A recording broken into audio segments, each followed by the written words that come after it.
কুচবিহারে ফুলদির বাড়ি এসেছি আমরা, বেশ 2-3 দিন হয়ে গেছে। আর প্রতিদিনই বিকেলে আমরা কোথাও না কোথাও একটু বেড়াতে যাচ্ছি। আজ যেমন আমরা সেজেগুজে বেরিয়ে পড়লাম একটু কেনাকাটা করার উদ্দেশ্যে। আমাদের আজ কিছু কেনাকাটা করতে হবে, তাই বেরিয়ে পড়লাম সবাই মিলে সেজেগুজে। প্রথমে এখন কিন্তু আমরা দেখো যাচ্ছি কুচবিহার সাগর দিঘির পাড় দিয়ে। প্রথমেই আমরা চলে গেলাম একটা কসমেটিকের দোকানে। সেখানে মেয়ের কিছু কসমেটিক কেনার দরকার ছিল, সেই সব কিনে নিল। কসমেটিক্স কেনা হয়ে গেলে সেখান থেকে আমরা চলে গেলাম কুচবিহার বড় বাজার দশকর্মার ভাণ্ডারে। কারণ আমাদের দশকর্মার ভাণ্ডারে কিছু জিনিস কেনার ছিল, তারপর কিছু তত্ত্বের ট্রে এইসব কেনাকাটা করার ছিল, সেই জন্য আমরা চলে গেলাম দশকর্মার ভাণ্ডারে।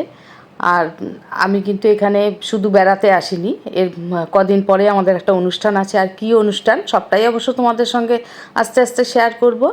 যাই হোক, আমরা এখন কিন্তু দশকর্মা ভাণ্ডারে এসে তত্ত্বের ট্রে কিনছি। এরপর এখান থেকে আমাদের যা যা দরকার সমস্ত কিছু কেনাকাটা হয়ে গেল।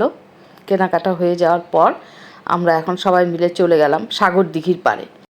এই সন্ধ্যাবেলা তো সাগর দিঘির পাড়ে প্রচণ্ডই ভিড় হয়, বিশেষ করে এই খাবারের দোকানগুলোতে প্রচণ্ডই ভিড় ছিল। আমরা একটা খাবারের দোকানে কাবাব অর্ডার দিয়ে দিলাম, আমরা 2 রকম কাবাব অর্ডার দিয়েছিলাম।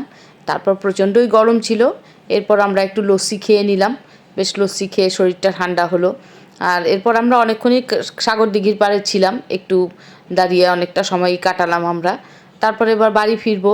আর আমাদের কারোই আজকে ইচ্ছে ছিল না বাড়িতে গিয়ে বাড়ির রান্না খাওয়ার, সবারই ইচ্ছে ছিল আমরা বাইরে থেকে কিছু কিনে নিয়ে গিয়ে খাবো।